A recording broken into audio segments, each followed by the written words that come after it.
Record. Hi, everyone. Grab your, is it imaginary bowl? And your curiosity. It's time for another episode of AstroSoup. Hi, I'm Leslie Francis. I'm the host of this melange of things. And I'm joined by my producer and my sometime sidekick, Andrea Gertz. And so today, Andrea is going to be my guest because we're going to be talking about remediation.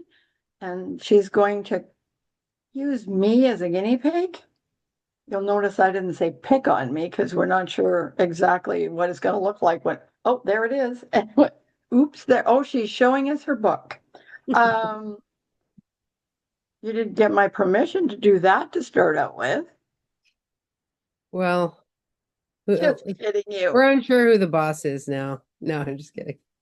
Yeah, let's get that straight. Anyway, so we're going to start off with what's in the soup and some of the other segments besides the remediation is going to be pitfalls and potential problems, sunshine and lollipops. And I'm sure there's something else that I cannot remember, and let's hope I remember it before we close this off. I guess if I don't remember it, it can't be that important. Because one of the things about me is my brain does go in about 9,000 different directions simultaneously. Anyway, so we're going to start with what's in the soup. So Right. one of the things I felt, and I can see by looking at the astrology of everything, is that this is a time for daydreaming. So if you find your mind wandering off into outer space or wherever it's going to go, and all kinds of thoughts and feelings are popping into your consciousness, just go with it, because that's the invitation that the sun moving into Libra gave everyone. Is it's time to have a little mental time. Like, I don't mean mental time. I mean, it's okay to hang around in your head.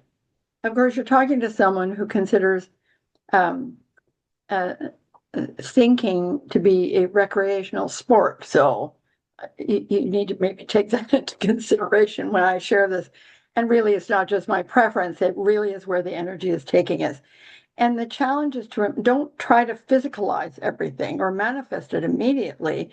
Just allow your consciousness to play with whatever pops up, because this is a highly fertile time for that kind of uh, experience.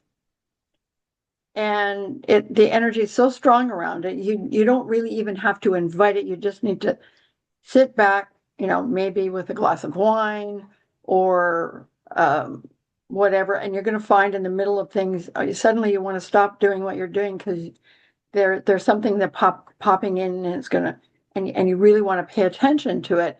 I always say, I mean, I know there are many people who keep dream journals, and now is also a good time to be paying attention to your dreams. Not that you shouldn't do that all the time, but be aware you're going to have some very unusual dreams at this point in time, because things are going to show up that you think are fanciful or just out of the question, but you really never know in life what's out of the question. So when I started studying astrology, I never for a moment would have envisioned what I'm doing now, never would have envisioned using it as a foundation of a business or a career. I just started studying it because it called to me. So many things may call to you at this point in time. And if it's something that you're really meant to do, it will repeat the message over and over again. That's why someone will say to me, well, I had this really powerful dream and now I can't remember what it was about, but it just had a really strong feeling about it. I say, well, whatever the message was, it will be repeated. Maybe not in the same form, but we get lots of signs and signals that we're on the right path. I have a friend who's got a project in mind, and about a month ago, she was when the sun, or yeah, when the sun was in early Virgo, that maybe she should just abandon this project. So I proceeded to remind her of all of the things that kept on lining up that told her that this was a path that she should continue, that maybe it wasn't going to happen in quite the time frame that she had in mind, but it was definitely going to happen. And we get too linear in our thinking at times, so we don't always see the magic that we're experiencing on a daily basis because we're in a linear path. Now that's really interesting because of course Saturn just backed up into Pisces. And so it, Saturn does have a little bit of trouble with that world of all possibilities. And yet when you harness its energy, it can allow you to identify which of the things that have been wandering around in your consciousness that are actually doable. So observe what you're thinking.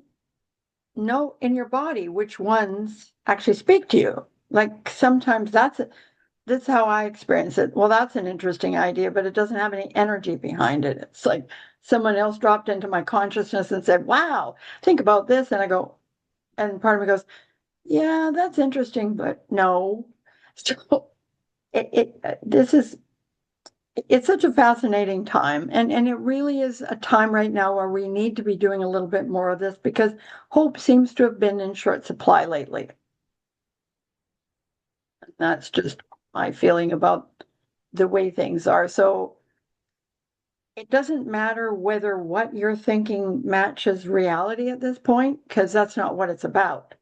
It's about getting into that space and that place where things can grow because your consciousness, because it's not just your mind, it's your consciousness is moving along and doing all kinds of fun things.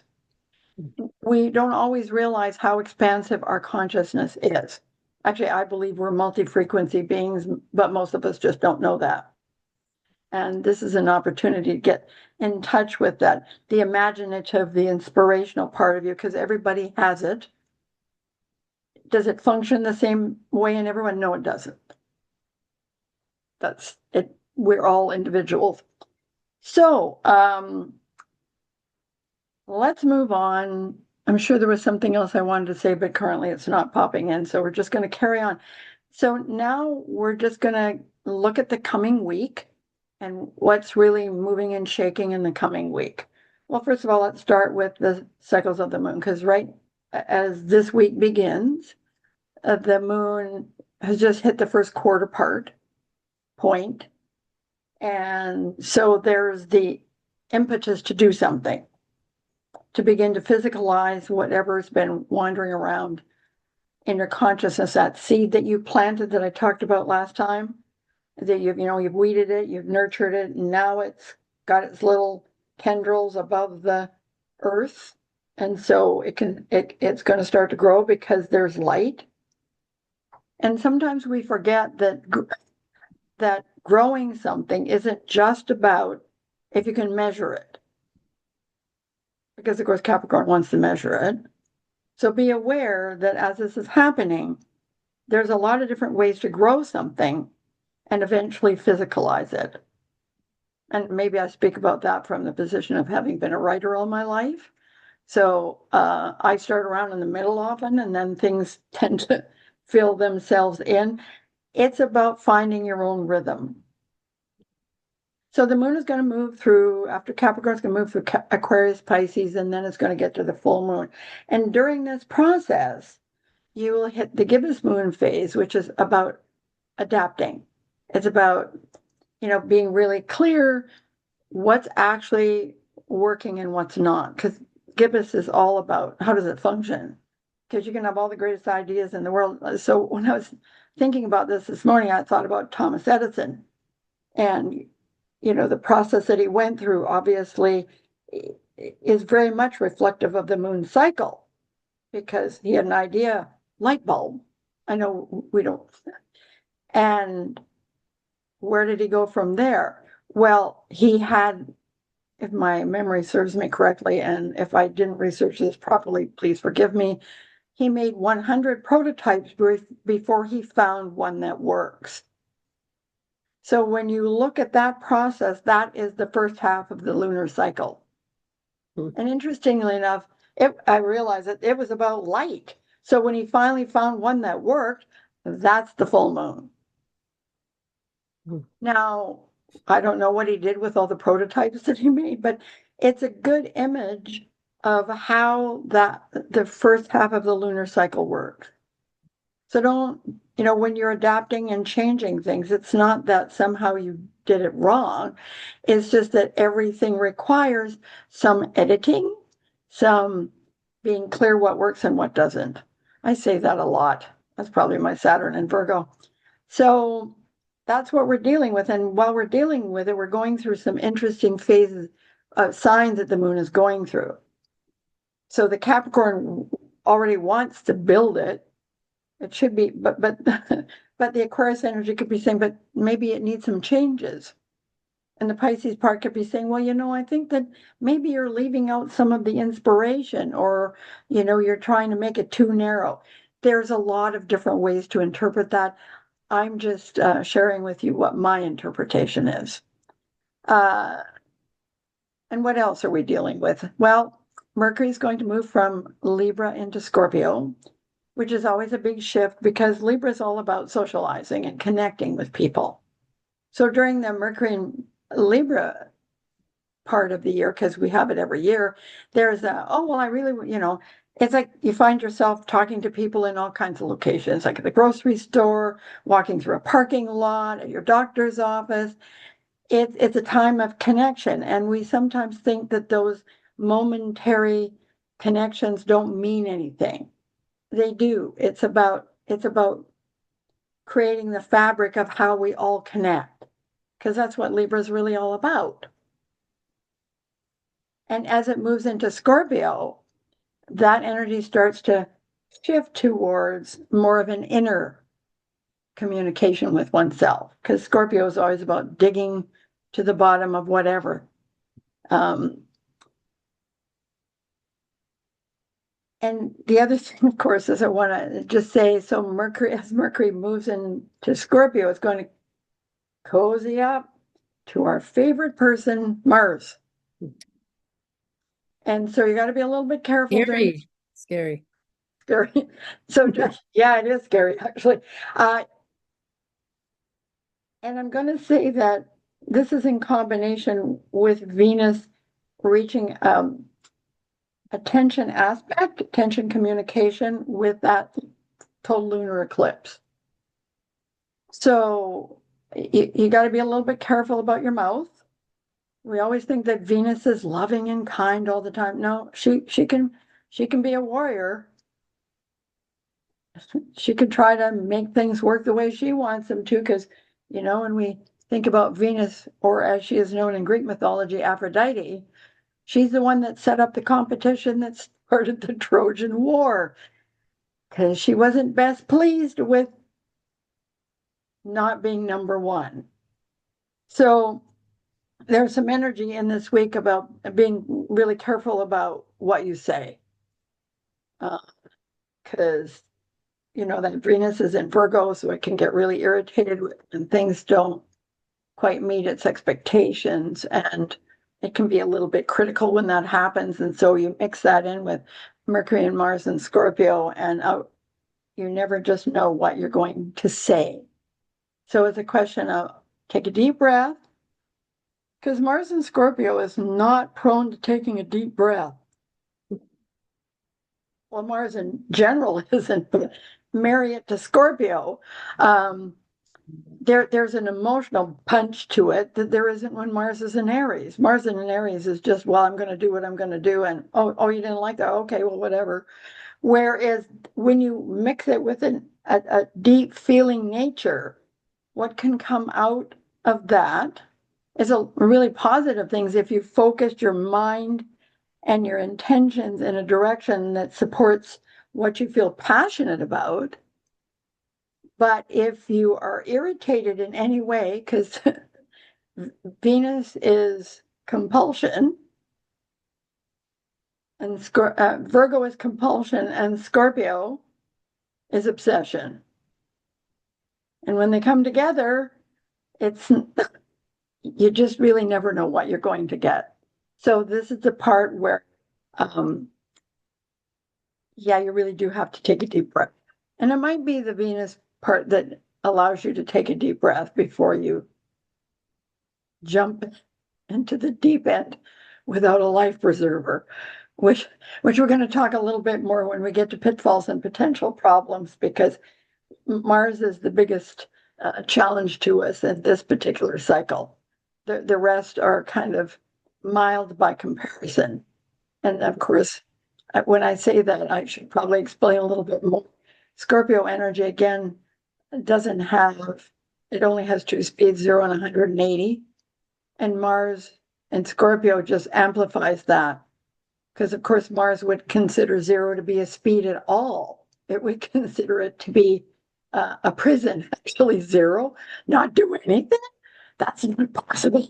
Anyway, so we'll talk a little bit more about that later. And now we're going to find out if I have any understanding of the technical guidance that Andy gave me before. Oh, I got a little bit ahead of myself. So I really enjoy working with the color cards. It's kind of a bit of a breather for everybody, because color is something that we all connect to, whether we're aware of it or not. So, pulling a color card every week is my intention until it's not my intention. So I do have a bunch of plants in Aquarius, so I can always, what I feel is the right thing to do this week might not be how I feel about it next week. So we're just going to pick a color card, and that means Andy gets time to prepare how to tell me nicely. Wait, that wasn't in my contract. I'm just kidding. Well, I guess we better rewrite the contract then. I do have a question for you. Are you filming an episode during the Mercury, Venus, Mars conjunction? I don't know, because our next live episode is October the 7th. Yeah, So exactly. it's I'd right be after the curious full to see moon. that episode. Well, that'll be interesting. Yeah, right. Well, but it's a Mercury-Mars conjunction. It can't be Venus conjuncted because it's in Virgo. Okay. Well, I'm just saying that it would be fun to watch you under those energies. You mean it's not fun to watch me now? Oh, that's true. That's true. You're fun under all the energies. Well, no, you didn't see me yesterday. That wasn't fun. Anyway, Okay. let's not talk about that and see what it is. So, yeah, let's shuffle the cards and see what color comes out for people to work with this week. Now, all I'm going to say is that if you don't like the color, because I didn't say that when we played with color cards before, if you don't like the color, ask yourself why. And you don't need to do a really deep dive. I mean, you can do that after, but just see why your body doesn't like it. Like currently, I have so much trouble because everywhere I look, gray for the last several years has been one of the important in interior design colors, and it just doesn't talk to me.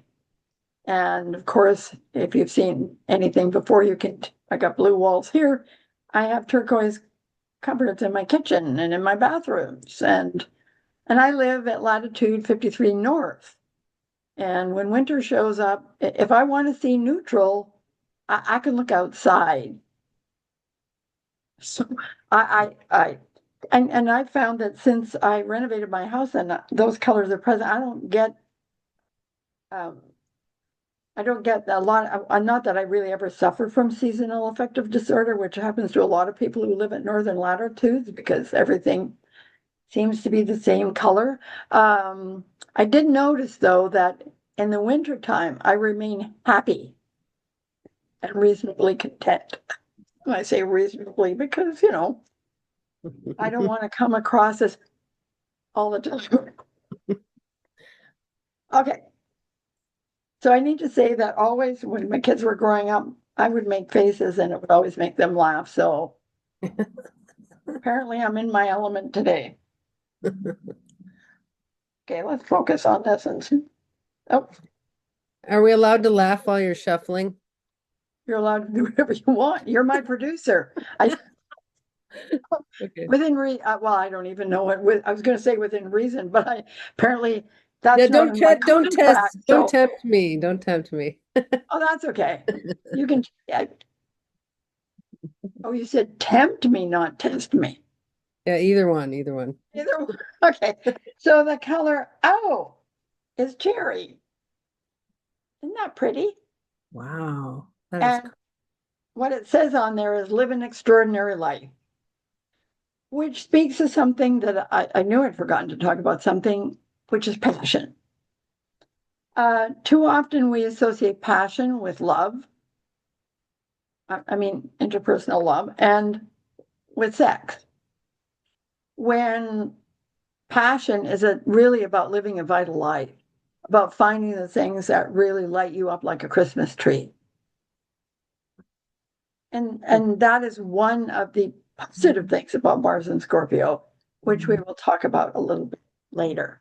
So now that I've corrected and paid attention to the nice little schedule that I made for myself, Andy and I are going to now talk about remediation. And in order to give you a sense of what that is, I agreed to let Andy look at my birth chart and talk about remediation for me. And fortunately for us all, she's probably only going to talk about it for 5 minutes because I'm sure we could spend longer trying to help me get out of my head. Anyway, um, so what am I? Oh, So okay. unpin yourself and we'll both be on the screen. Okay. Hi, Andy. Hello, thanks for having me. So I thought today we could remedy your Saturn in Virgo specifically because that seems to be one of the areas of your chart that gives you the most trouble. And so when we look at your happy-go-lucky nature with all your planets in Aquarius and you have a Moon Jupiter conjunction, you're very full of faith and wisdom and all these things. And then that Saturn in Virgo, gets a transit to it, and then all of a sudden what you're doing isn't good enough and it's the technical stuff overwhelms you and all this kind of stuff. So I thought we could take a look at that little guy and say, what can we do to help your Saturn in Virgo? So first of all, the first thing I was thinking was we could have some crystals around for the opposite.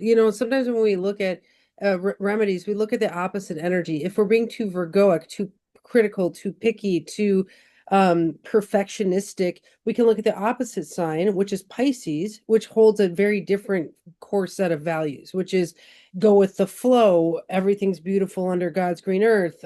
What does the universe want? What does God want for this episode? Go with the kind of higher power influence on how things could go. It's like that serenity prayer of like, God, grant me the serenity to accept the things I cannot change. That, Virgo likes to control everything. So accepting what you can change and then the wisdom to change the things you can. So using that Saturn Virgo to do what it can, but then giving up to the Pisces element there. So some crystals that you could carry around to remind you of the Pisces values, rainbows crystals. We could get one of those water bottles that has all of the chakra crystals in it, so you could drink the water of the rainbow, and Wow. in yeah, okay. So that and anything Piscean rose quartz, any of the kind of rosy, crystally kind of vibes, So, just I don't know if you carry them around in your pocket or you wear them in a necklace or whatever. The point there is to remind you of the Pisces way of being so that Saturn doesn't get to critique you too heavily. That's Well, number it's one. funny because I love crystals. I've got crystals all over my house. And it's funny that you said let go. This is just one of those things that allows me to offer up some more insight is that I and purple uh I cannot handle, I do not like the word surrender. Hmm. I always use let go Okay. because and the reason why I want to make this point is just because the opportunity is there is that we don't all like the same words and we don't have to. So Hmm. whatever a word viscerally means to you, what you feel about it is not just what you think about it. Like if I look at the word surrender, I know what it means. I know what all the meanings are, but viscerally, I don't like it. Interesting. Yeah. So I just wanted to point that Well, out to I me. do think that Saturn and Virgo does like to root in things being done well, and to just like surrender to whatever might happen is not necessarily the ethos of Saturn and Virgo. So we have to kind of keep that root that you've got going on as you kind of, do let go and let the universe fill in the gaps because we can't control everything. Well, Um, no, it I appreciate this so much because it helps me understand what the positive expression of my Saturn and Virgo is. Like as a yeah, writer, I edit myself. I can't help it. It just happens.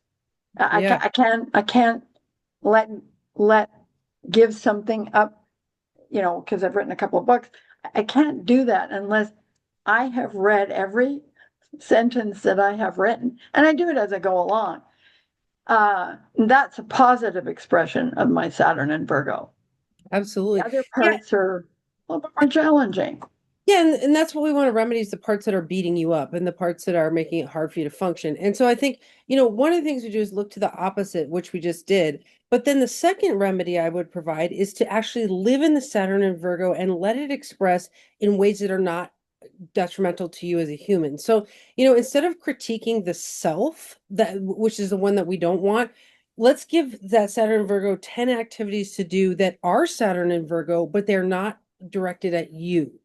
So it might be like making lists or like you always have your like templates or I mean what I often have clients do is make lists for themselves of like 20 Saturn and Virgo activities they could do that they were like maybe building a crystal grid is very Saturn and Virgo because you're organizing the crystals and but giving the Saturn and Virgo activities that are not critiquing you or yourself or your podcast or whatever you're doing. And in that way, you let it express, but you also protect yourself. I think for me, the other thing is to look beyond the initial criticism to what is actually required. Like if there, I don't mean criticism of myself so much as, um, well, for instance, I used to be so much more of a worry word. Uh, and fortunately for me, I think my career as a journalist really helped move me out of that a little bit more. But I will often tell clients, so if you're inclined to worry, so treat it like any other activity. Give yourself permission to worry about everything in your life for 10 minutes or 15 minutes and then go do something else. Hmm. So, but I find it interesting because I do feel unanchored if I haven't created at least a structure, right? Mhm. And often in the past, just to speak to your point, there's been a part of me that went, well, I just don't need that structure. I'm just going to fly by the seat of my pants, only to discover that it's like telling my Saturn and Virgo to, um, which isn't helpful. To make a spreadsheet, telling it to go make a spreadsheet. No, No, well, I'm not it going to would make a it would spread. never take a hike. You know that it wouldn't. It would be too busy creating a spreadsheet. I would never, but yeah, trying to, I appreciate these suggestions because it's always, for me, always good to hear other people's points of view and to remind me that of how best to use what I have Mm, instead of always going to the default. And just speaking about other parts of my chart, my default position has often been to take other people more seriously than I take myself, hmm. right? Yeah. Yeah. And Yeah. Saturn and Virgo can be a little overly humbling. You know what I mean? humble and humbling. Oh, it's That's the right. same topic. Yeah. All right. Well, I prepared one more that's more on the brutalist medicine side of things. Do you want to hear that one? Okay, so if the crystals and love and light and the activities, which we call symbolic substitution, where you like substitute things that are kind of symbolically Virgo, if those don't work, then let's go into a physical somatic remedy, which is I brought my little map of the dermatomes out, which, kinesiologists know what these are. chiropractors know what they are. Edgar Casey constantly channeled about how the spine has everything to do with the psyche. So we look at the chart in here. And so in this map of the dermatomes, I'm going to draw your Saturn really quick. So Yes. Saturn for you, what? Okay. So Saturn for you creates a lot of tension in the Virgo areas, because where we see Saturn in Virgo, Oh, so the intestines and like the digestive tract, we call no, the rings of really? Saturn. Yeah, I know you get those digestive disturbances. No, TMI to the crowd. Sorry about that. But this is a little bit of a medical segment here. But there's a tightening of the fascia or the connective tissue wherever your Saturn is. We call them the rings of Saturn because it goes from the front of the vertebrae to the back of the vertebrae. And so that all that tension, if you feel tension, you're going to pack it in right on that Saturn line. So right here. So I was thinking one of the physical remedies we could do for you to actually loosen up your psyche is to have some fascial reconstruction there, like a roll fur, go in there for 12 weeks. We usually have them do 12 weeks on the Saturn spot and release the connective tissue around this area so that when you do collect tension, Can it see I'm backing away from that. okay, okay. I told you it's the brutal Oh, Scorpio no, endeavor. it's not. No, no. I mean, I know what rolfing is, and I just know that wouldn't work for me. But I do get regular massage. Okay. I get So we would regular have them massage. focus on this fascia Oh right no, here we for get a you. lot of focus and shoulders Okay. and shoulders. So, But if uh, we release the connective tissue where the consciousness is held, then the actual consciousness relaxes on you and it stops being so tight in there. So that's my I will tell her that. okay, okay. No, no, I will. Oh, I feel so Because much better giving you this Saturn because I hate to watch you beat yourself up. That's my worst job here as the producer. is to see me beat myself up. Yes. Well, so my attitude, and one of the reasons I agreed to do this, you just threw it away. Uh, it is to be as vulnerable as I can. Um, I've said this before. I would rather share uh, stuff about me because I I don't think people are served by having someone talk to them as if they've never had any problems in their lives. And I've, life is a journey, and we know I hate that expression because I'm not sure it means much anymore. Life for each of us is a deeply personal experience, and uh, we need to spend more time reflecting our humanity to each other as opposed to and trying to be something that we're not. I know because I've done that, and Nice. only because I thought I had to. Nice. So as I So put my producer hat back on, you can make me really small. Thanks okay, for having me on the show, Leslie. well, you're coming back whether you like it or not. All right, I can't wait. So you better get used to that. No. Okay. So now that the producer, because the producer is God, um, well, you ask any producer and they'll tell you that. Kidding. Come Well, on, I'm Saturn and Leo. I have humility too. Okay. no, I know, but you'll notice that whenever they're giving out awards at award shows, when it's best picture, best album, or best whatever, it's the producer that gets the trophy, not Mhm. the rest of the humans, or the rest of the crowd. So now I have to remember what was going to come next. My brain is just not. Uh oh yes. Well, Andy's not. So I'm just going to unpin, remove the pin, and invite Andy back because we're just going to talk about pitfalls and potential problems.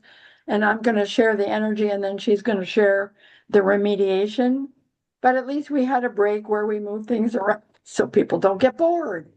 Anyway, um, so I wrote some interesting things down and I pinned them to the wall in hopes that I could read them. But then I realized that these are reading glasses. It's a little bit too far. So, yeah, this is a growing process. And actually, I have to say that I'm really enjoying and I'm using my Saturn in a positive way to recalibrate and to find the structure that supports me, as opposed to thinking it should be been a certain way right from the very beginning, because I always really wanted this to be organic and free form.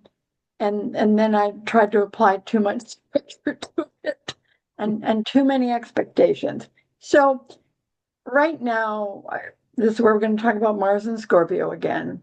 Saturn isn't going to be causing us nearly as much of a challenge, except maybe towards the end, but we're just talking about right now at the end of the Libra cycle. It's kind of, as I said to Andy before, waiting in the weeds, literally. Or in the clouds, because if it's Pisces, he's in Pisces, he's still trying to figure out why he went back there in the first place. You know, because Saturn and Pisces is not a combination that was necessarily comfortable. And we've had a lot of uncomfortable energy to deal with. And so just before we talk about Mars, I just want to talk about the sun in connection to the three outer planets. And so they're all in early degrees. So when the sun hit 0 Libra, it said hello to Uranus, Neptune, and Pluto.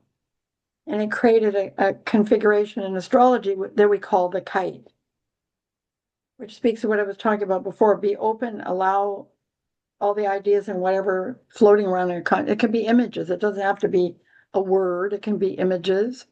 It can be intuition. If your body is, say you've got a challenge somewhere in your body, like we were talking about where I need to do some remediation work, pay attention to those things. My first ever spiritual mentor said your body never lies to you. Your brain can lie to you all the time, at least the cognitive part of your brain can persuade you that anything is true, anything. So we have this confluence of energy that brings a huge burst of creativity with it. The challenge is not to try to manifest things too soon, to allow the energy to float and to grow. Like, again, if you're thinking or feeling, just let things float for a while. And those times when that happens can come when you're in the middle of doing the dishes, because your conscious mind is busy doing something else. And so the imaginative, inspirational part of you, the Pisces part, that can really start to talk to you. And it can seem like what's going on is just like, okay, that just has to be crazy. That can't possibly ever happen. Well, you don't know. This is the challenge that we face. As much as we desire all the time to know, it's not always possible. It reminds me of, this would have been in the early 90s when Uranus was about to go into Aquarius. And I have a friend, and she's an Aquarian too, and also an astrologer. And we met, oh, yeah, this is going to be a cakewalk for us because we really understand Uranus and blah, blah. No, we didn't. No, we didn't. As much knowledge as you have in your head, you still have to experience it. And experience may not always match what you think. And that's a challenge that astrologers face all the time, right? Mm-hmm. So in combination with that, then we have, because what's going on in your head can seem so magical and so much fun. Of course, you would like to make it into something real. Mm-hmm. And Mars is going to come along in Scorpio and say, well, let's do it right now. So there's a temptation to what I always call push the river. In other words, instead of paying attention to the flow of energy and experiencing, just having the fun experience of whatever's going on in your consciousness and just enjoying that, what am I going to do about it? Well, I used to do the same thing when I worked at the Journal, the newspaper I worked at, which is I would get into these spaces where I had to measure what I was doing. And so how much time did I actually spend working? Because I didn't really understand then that my consciousness needed time for stuff to float around in here and do its thing. And then when it was time, everything would find its way onto a piece of paper, which is Hmm. how I discovered that I was a writer, not a journalist. Hmm. So Wow. doesn't mean I don't ask questions because I ask them all the time. So just be careful not to push yourself over the brink in a sense. Just, yeah, Mars and Scorpio, find your passion, light something up, but lighting something up doesn't mean you have to make it happen right now. That the action of embracing it and bringing it into your heart and into your body, into your consciousness is doing something. Um, yeah, feeling that you don't have to manifest everything by tomorrow. And it can feel like, well, if I don't do it now, I'll never do it. That's very much Mars and Scorpio. So just acknowledge those feelings. I don't mean suppress them, because nothing good ever came of suppressing them. Because what's going to happen if you try to suppress that need for passion, that need to commit yourself to something that just moves you in every possible way you could think of? You got to sit with it. You got to let it communicate to you, not you try to harness it immediately, because Mars doesn't really like to be harnessed anyway. So I'm not sure I have too much more to say about that, except, yeah. So with Do you Mars, want a Mars and Scorpio remedy? in a minute, because I just had one more thing to say. So, yeah, and remember that all this stuff floating out around in your head, not all of it's meant for you.